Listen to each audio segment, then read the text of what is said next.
Hello, everyone, and welcome back to another episode of The Whole Perspective. My name is Kevin DeLory, Chief Lending Officer with EPM. As always, joined by my good friend Kenny Phillips, Senior Vice President of Wholesale Lending. Today, we have a special guest and a friend, Pablo Martinez, CEO of Equity Smart. Pablo is, we got to know Pablo this year from a little golf trip we took together, and I know Pablo was able to struggle well because one, he had to play with me, and two, we all struggled at Isleworth with Patrick and Phil. That's radical Shout out to transparency. Phil, Choo Choo, El Presidente. But Pablo, it's great to have you on the show. I got so much I want to ask you about, but before we get started, I'm going to have Kenny do a quick intro of give everyone a little information about, excuse me, Pablo and his background. Absolutely. Like you said, he's a friend of EPM, one of our golf buddies. But let's get started. Pablo is an experienced mortgage broker with demonstrated history of working in the real estate finance industry. He is skilled in loan originating, sales, strategic planning, and business development. He's been the CEO and broker owner of Equity Smart Loans since inception in 2001. Equity Smart Home Loans was formed with a simple purpose: to make home loans accessible to everyday working people. His team believes that life is all about the journey, and buying a home should be a fulfilling and financially rewarding step along one's path. It is the mission of his company to give everyone from every walk of life, from every background, from every financial situation, the ability to create equity in themselves and to relish in the benefits of home ownership. Welcome, Pablo. Thank you guys for having me. I'm really excited to share and plug away. I've been in the game now for actually over 20 years. I was doing retail before I started my own broker shop in 2001, and that's actually what led me to open up my broker shop. But it's been a great journey. I've been having fun, and it's been more than amazing. What can I say? I got to tell you something, Pablo, and I started to talk about this earlier. What impressed me the most about you is, I always say it all the time, we're a community. Doesn't matter what association you belong to, doesn't matter what company you work for. In a down market like we're in, well, I don't think it's a down market, but people, as from a numbers standpoint. But I think it's all about, this is the time we grow, this is the time we grow market share, this is the time the strong survive. But I think that as long as we stick together as a community, we all get better as a community. Right. And it doesn't matter if you're wholesale, you're a broker, you're, correspondent, because at the end of the day, we're all wholesale. We're all in this to help one another survive. And recently I just want to give everyone a little background about how passionate Pablo is about this industry. Pablo has a competitor out there. We all know them. Love them or hate them. It's Nexer. They're the big bad wolf. And, Pablo has to compete with them every day to get that market share. But this says a lot about Pablo. He shows up at NexaFest LO Summit, this year. So he could be part of their community. So he could learn, so he could share. And Pablo was the first one to share his story with the room full of what people would say are his competitors. But they're not his competitors. There's partners, there's teammates, there's community. And I thought that was pretty amazing, that was special.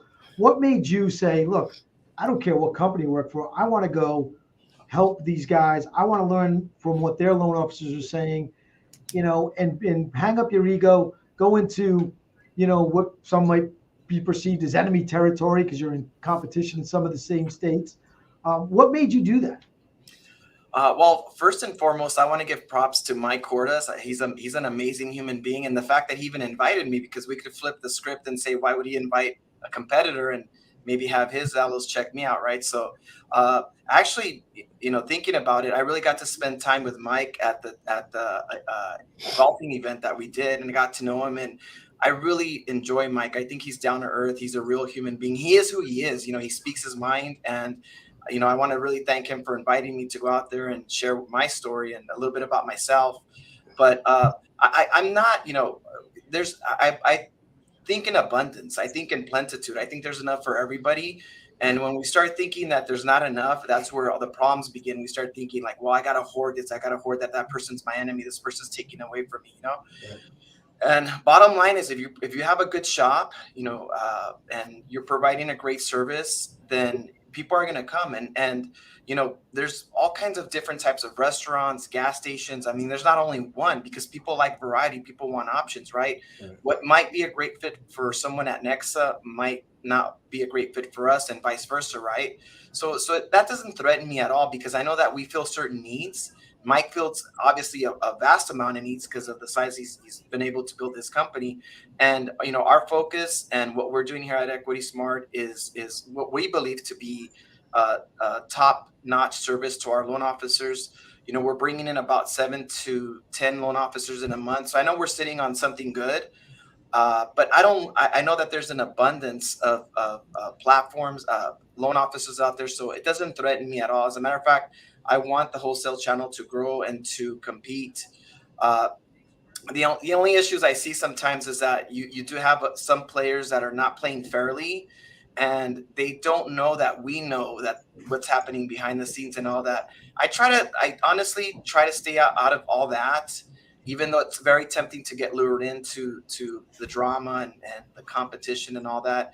And I just redirect that energy into my company, focus on the things that I need to do, because that's always gotten me where I'm at, and not get sidetracked and not get caught up in things that really don't matter and that are not going to contribute to my personal growth and development. So I don't have a problem. Anyone that wants to partner, anyone that wants to work with me, competitor, not competitor, we can make this happen together. That's just my philosophy. That's my belief.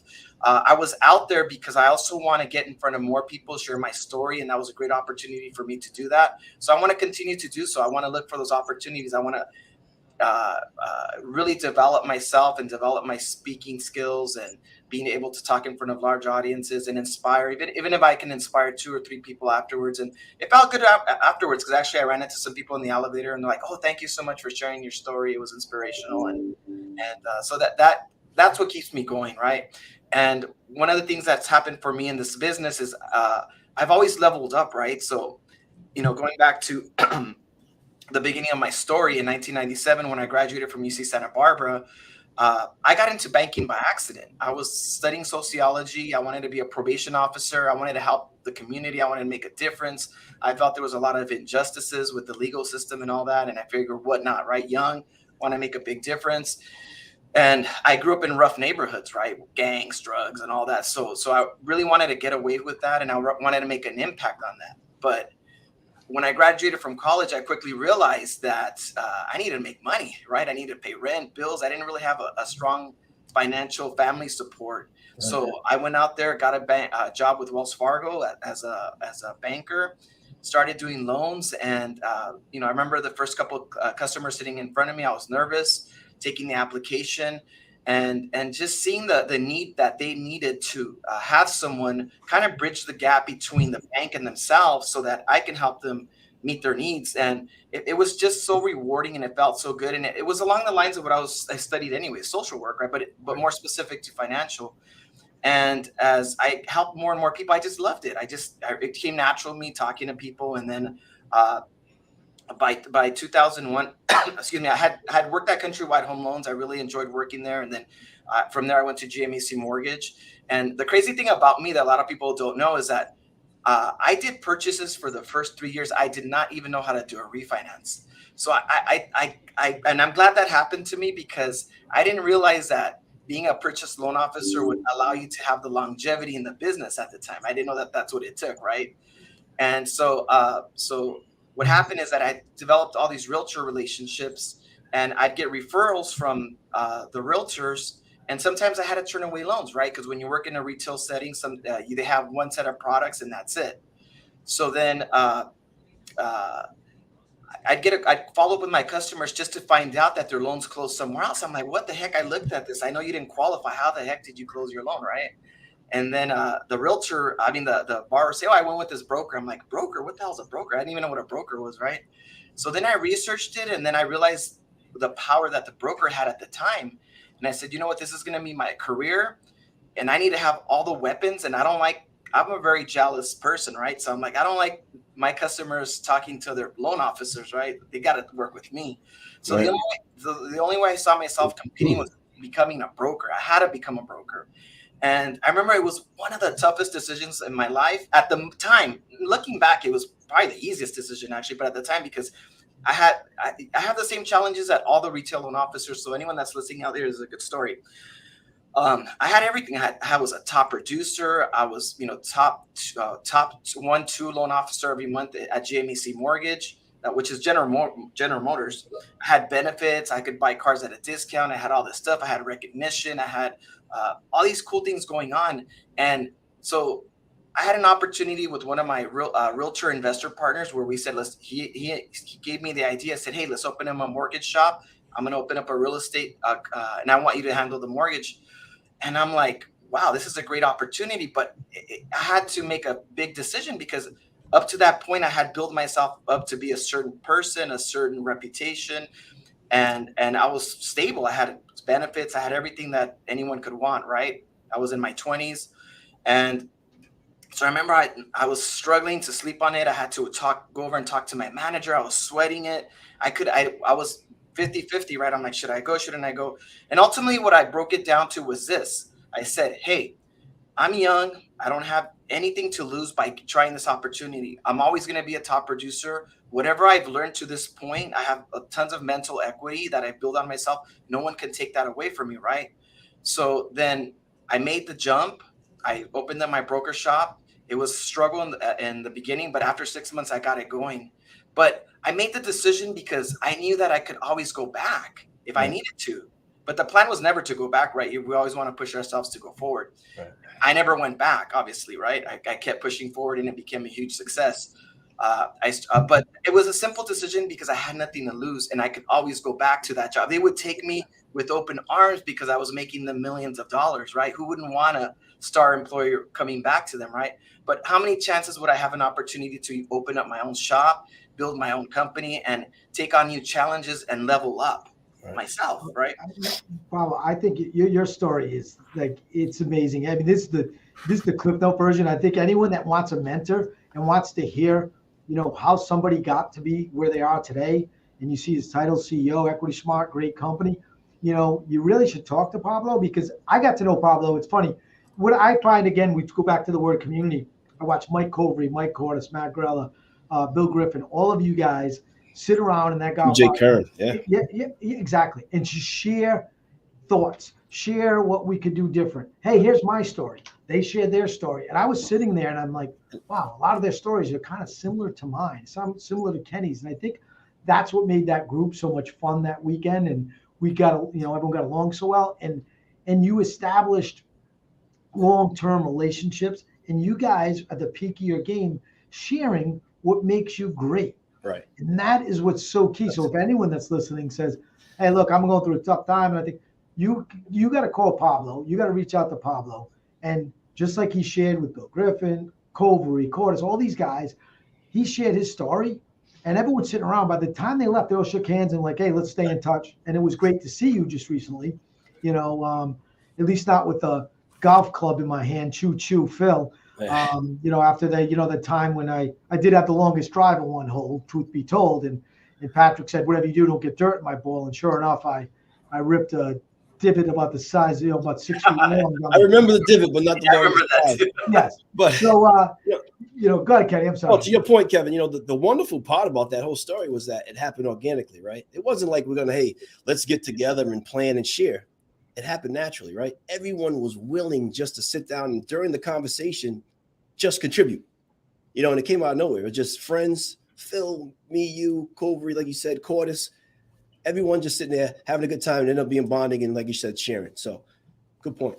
And from my point of view, I enjoy hanging out with you guys. You guys are real people, what I call real people. Like you, Kevin, you are who you are. And, I still have, I think, your tea that you gave me. And I enjoy I enjoy how you brand yourself, Kenny, too. You guys are just genuine people. And it's, we can sort out fake people from genuine people and people that just want to take and not give and all that. So I like to surround myself with people like yourself. So every time I see you guys, I'm happy. I'm excited. Well, these guys are really cool guys, Right. So it's amazing. I think that's what makes you such a great partner to realtors, Pablo. It's because you get it, and you have these intangible traits that are just Pablo Martinez. And that's why people are drawn to follow you and work for you, because you get it. Your story is real. You're real. Like, you're not trying to pretend to be somebody to get people to follow you. And that's why I say, with like a community, we all know who our neighbors are that are like, the Joneses probably hate me, but like the Joneses across the street, the yards are pretty up front, but they really don't talk to anyone else in the neighborhood. It's great. I want to know the guy that, when he walks on the street, he says, "Good morning, how are you?" And I go out there and have a conversation. Those are real people, and that's a community. And I think that's what we need to get to. And I keep pounding everyone over the head. And we're not looking to alienate anyone, whether it's AIM, NAM, NAREP, no matter who it is. We want to be part of that and bring everyone together. And I think that's when I see you, I always see a group of people around you, because to your point, you shared that story at, LOS Summit. I shared a story that I never shared, and no one knows this about me, that I was a retail loan officer for about a year. My very first loan rescinded. So it shows I wasn't a very good LO. Shows why I got out of retail, the broker side. But I think that is what is people gets attracted to, is that you have these intangible traits that when you get to know you and start having a conversation. And Kenny, back to the other point of why these guys all got together, because they're all cut from the same cloth, right? And they're all leaders of people, not of, when you share your story about, how you were 18, all the stuff, and where you come from in your neighborhood, and how you just fell into this, and how you're so successful today. It's just because who you are. You've had a struggle in your life. This is nothing. A tough market is nothing to where you come from growing up to where you are today. This is like, whatever. We'll be through everything's secular. We'll get through this in 6 months to a year, and it's nothing. Yeah, and I'm to your point. I know what the bottom looks like, so I'm not scared of it. I've slept on couches and stuff like that. And when I graduated from college, I only had $150. I do not come from a wealthy family, but yet through this industry, by the time I was 29 years old, I was already a multimillionaire, which I couldn't believe myself. Right? I was like, wow. I remember pulling out my first ATM receipt and seeing $1 million, and it was so exciting to myself. And I really realized I really couldn't share it with anyone, because how does that look, right? Sharing an ATM receipt with $1 million, right? And one thing I do want to share, because I know that a lot of people feel like we're going through tough times, and I want to share my story about what happened to me in the crash.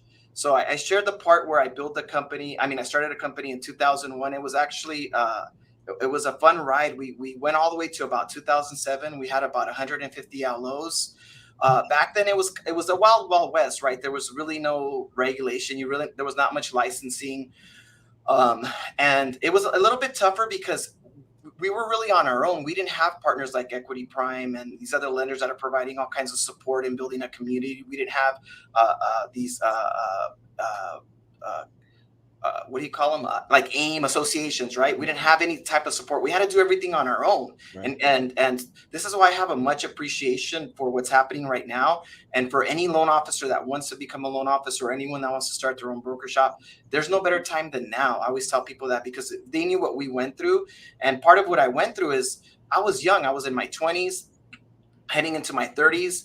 And I already started building a multi-million-dollar company.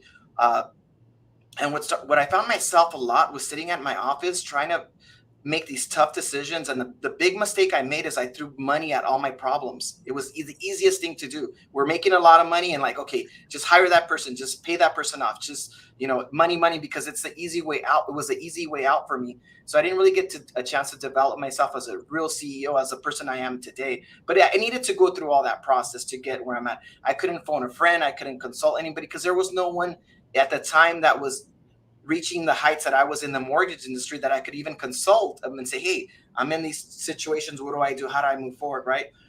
So we got to about 150 LOs. Market crashes. We get decimated, of course. I get dwindled down to 5 LOs. I actually stuck in the business. Very few broker shops stuck around. I don't even remember, I remember the closest brokers left and they went into the restaurant business or whatever, but I stuck around, and I had to do alternative things at the time. Why? Because I didn't have a game plan. I got caught with my pants down. I had all this money tied up in these investments that went south and this and that. I lost tons of money. It went bad. It was ugly. And, so then at the time, I had to do other things. I had to get into loan mods, because loans were far in between. They were hard to get. But then what started to happen is, by me hanging around in 2009, 2012, with the advent of DocuSign and the ability to PDF documents, and when the whole NMLS system came out where you had to get the NML, I embraced it. I actually loved it. I'm like, good. There's structure, there's organization here. Now there's something that we have to, be licensed with, right? So then for me, it was a great opportunity to build Equity Smart, reinvent Equity Smart into, I see this as a fintech company. We're a virtual platform that provides all the tools and resources to its loan officers remotely so that they can work from anywhere. Because I realized quickly that with the technology and the ability to do the things that the regulators allowed us to do now, we were able to work anywhere. We didn't have to come into an office. Back then, you had to come in, stuff the trans boxes. You guys remember the T-box, the trans boxes? Yeah. And you had to get the wet signatures, and you had to actually make copies through the Xerox machines, and all that stuff. And all that went away. And I'm like, hey, we don't need a big space. And then what the crash really taught me was that I need to put money away for the future. We're only 6 months away from another downturn. We're only 6 months. So in the back of my mind, as I was rebuilding the company, we want to run lean. We want to control every cost, everything, any negotiation that I do with third party or anyone I outsource, I negotiate to the T. And at the time, they may think, man, this guy's a cheap ass. You guys are making millions. No, we're not always going to have the money we have. It's going to change. I need to run a super lean shop, so that when the tide changes, then I'm ready and prepared to take on that new market, right? Absolutely. And one of the strengths of Equity Smart is that because of my experience, we're mega prepared. Like I thought before COVID happened, I thought the rates were going to go up already. We already had a wealth of savings. I mean, we have so much savings, we can not close a loan for probably the next year and still keep our doors open. And people ask me, have you laid off anyone? No, I'm not laying anyone off, because why am I going to dismiss the people that have helped me get to this point? I already planned their salaries. I already saved that money for them so that we can get through this. So rather than being in survival mode, we're in infrastructure mode. We're thinking, how can we make our process better? How can we recruit? And it's actually been an excellent time for Equity Smart. I'm telling you guys, I've been recruiting 7 to about 15 LOs. I do the recruiting myself. I train some of my managers how to do the recruiting. A lot of people are enjoying our platform. We have no concerns of the health, the well-being of Equity Smart because of the decisions I made long ago.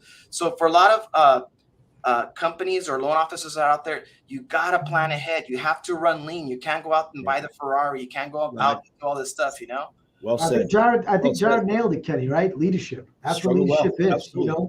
Tough times, create tough people. I think that, I think you already prepared from the last time. I went through the crash too, and it's changed my perspective on everything as well. And I think we didn't run, right? We didn't run from something we love doing. We didn't run from this industry where others went. Now they're back. They came back when the good times are, good again, and they're like, hey, how do I get back in? I'll be honest with you, those people, I'm not interested. I feel like, I stayed here and I toughed it out. Where'd you go during the storm? You ran in and you got protection. Am I wrong, Kenny? I mean, absolutely. No, he made a great point. A lot of times during the good times, right, there's heavy spending. Like you said, it's excessive. You're not really thinking about when it's going to change, the cyclicalness of our business. You know what I mean? And I think that's a smart way to look at it. Just stash it away. And then guess what? You don't have to do the layoffs. You don't have to do the crazy extreme things when the tough times come. So good point. But Pablo, you alluded to something earlier. You started to mention, you said branding. And I see that you're being very intentional about building your personal brand on social media. And I know it's big to us here at EPM, Kevin and the team and everyone else here. Why is that so important to not just you and CEOs, but also to loan officers? Branding in what sense? As far as personal branding on social media, get in front of people. Oh, myself personally? Absolutely. I think it's important because, if I was to go work at a broker shop and I always put myself in a loan officer's perspective, and I want to know who the leader is. I want to know who's supporting me, what type of individual are they? Are they growth minded? Are they going to provide the support that I need to grow? Do they have the personalities that coincide with myself? So I try to put myself out there, share my story, and do all these things. And I hadn't really done that before because I wasn't comfortable with being in front of the camera. It took me a while because it felt weird looking into a TV and not an actual person. And so now I'm way more comfortable with it now. And I feel, okay, now I can share my story. I can share what we're up to. And it's just to provide more information, more intel for anyone that wants to learn about me and what we're doing here. And also maybe what I want to start doing is sharing some of my experience, knowledge, and see how it may impact someone. And maybe they get 1 or 2 or 3 takeaways that may impact whatever they're doing and whatever goals, careers, plans that they have for themselves and their future. Yeah, you'd be shocked. I mean, I walk down the street sometimes and people, that I know. I don't know that well. Maybe they're on my Facebook or whatever, and they'll say, "Hey, I watched a video the other day. Do you know how much that meant to me?" Right. And I think one thing I want to add about Pablo is that he's not the emperor who wears no clothes. He's not at the top of this castle and he's looking down at his people. I've been with this guy where he's like, "Hold on, I got to take this call." He gets in the trenches, and that's a leader. Jared had said, Jared Bohr put up their leadership, 100% leadership. And Frank said, tough times don't last, tough people do. And that's what separates you from your typical CEO. Oh, you're calling me on a loan? Hold on, let me get you through to my assistant. No. Hey, guys, can you guys give me a minute? I've been with Pablo. He said, can you give me a minute? My loan is having a problem. I got to call this borrower. That's leadership. That's a guy who cares about his brand, that cares about his company, that will get in the trenches alongside his people, take the, shots fired. He's not running the other way. A great leader once asked me, if I was in a foxhole with you the first day in the job, if I was in a foxhole with you and I said charge, would you say charge? Would you come with me? And I said, no. He said, why not? I said, I don't know you. I go to leave him, 8 months later. I think it was my retail after my first rescission. I was like, retail isn't for me. And he said, he asked me the same question. I said, 100%. And he said, why? I said, because I know you'd be in the front taking the bullet for me and I'd be right behind you, and I'd probably pick you up and carry you if you got hurt. That's leadership. That's Pablo Martinez. When that day he said, hold on, I have to take this call. We're all sitting out having a cigar, having a glass of wine. He said, I got to take this call. I loan officer's having a problem with the borrower. I got to call the borrower.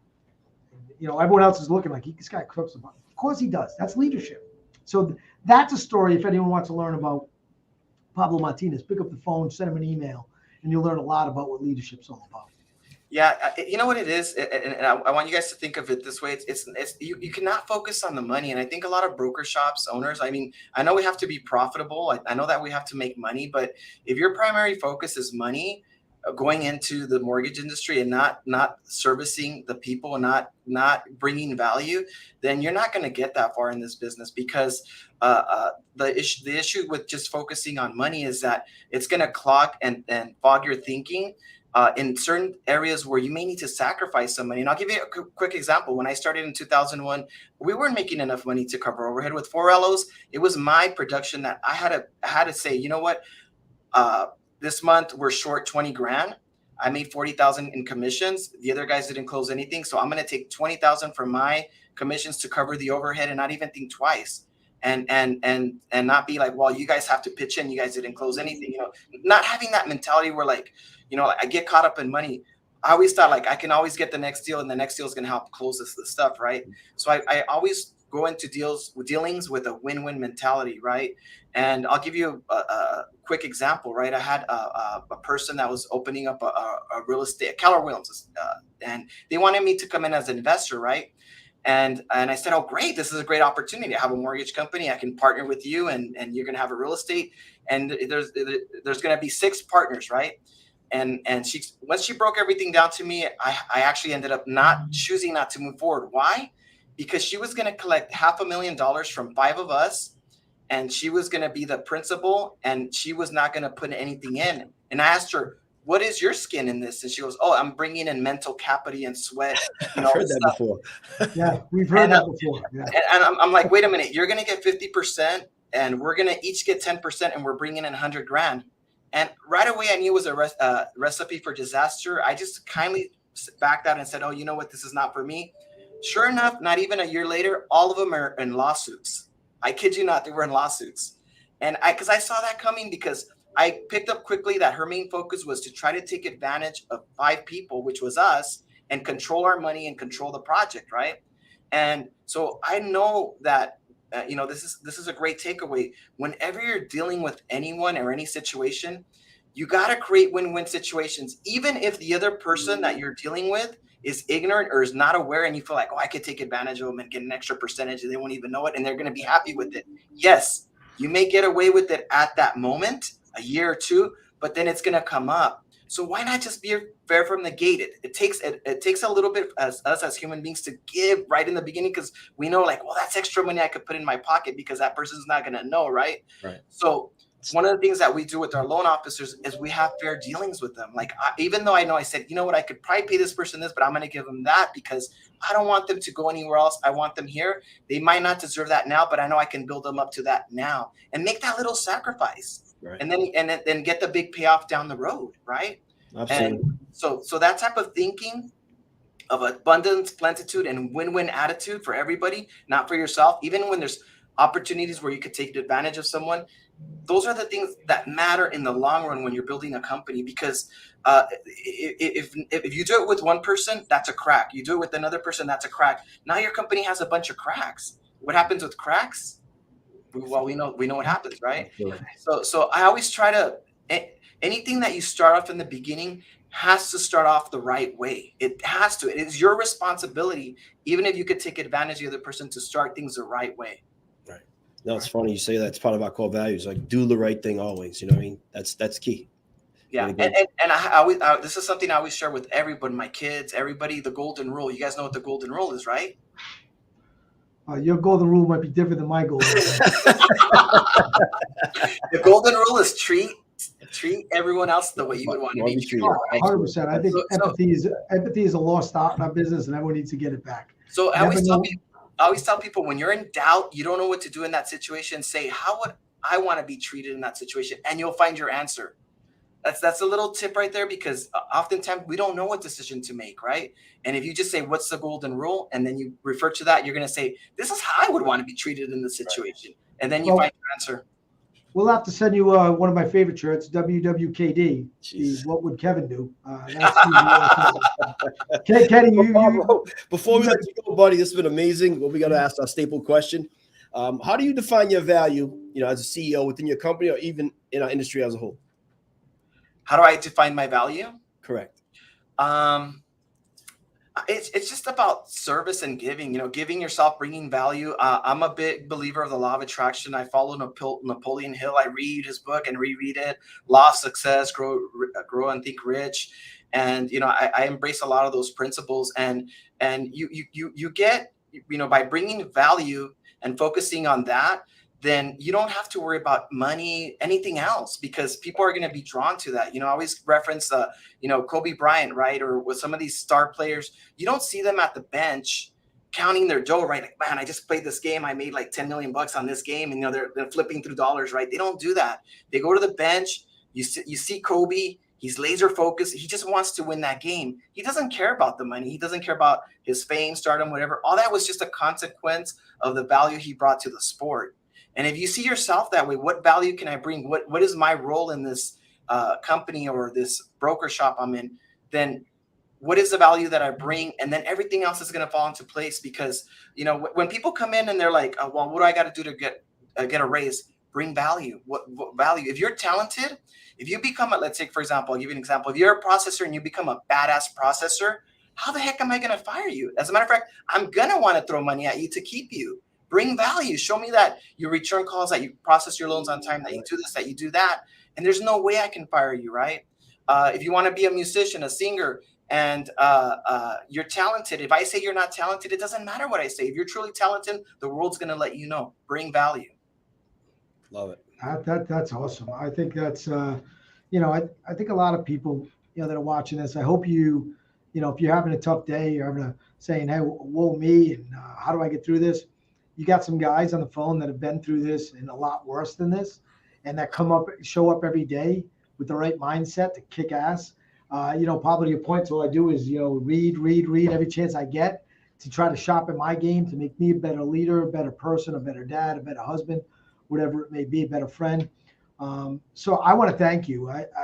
This has been great. I would definitely, we have some events coming up. I definitely want people to continue to hear your story, because your story is inspirational, it's powerful, and it's a great example of how to start at the bottom and become this phenomenal leader. And, it's just a good story that will resonate with a lot of people. So we want to thank you for your time. As always, everyone, thanks for, watching The Whole Perspective. We're easy to get hold of. It's Kevin at EPM.net, Phillips at EPM.net. Pablo, I want to, if you want to reach out to Pablo, I'm sure he'll provide his email. You can get him on LinkedIn. You can see him on Facebook. He's all over the place. But this guy's all about community. And that's something in 2023. You're going to hear a lot out of EPM and a lot out of Kevin DeLory. Now, we are all in this together. We're all wholesale. We are all, if we all get on the same page, if we all find a common ground, and I think we all have it, and that's the greater good of the mortgage industry, we can fix all our issues, move forward, and together we're stronger. So let's really concentrate on that mortgage community in 2023. And if you want to learn more about EPM, you can always check us out at EPM Wholesale on Facebook or LinkedIn. Also on Empower Brokers, our Facebook group. And, always check out Equity Smart. Pablo is always willing to share his story. Kenny, the same. But thank everyone for tuning into another episode. Look forward to seeing you guys all again soon. Thank you, Pablo. Thank you so much.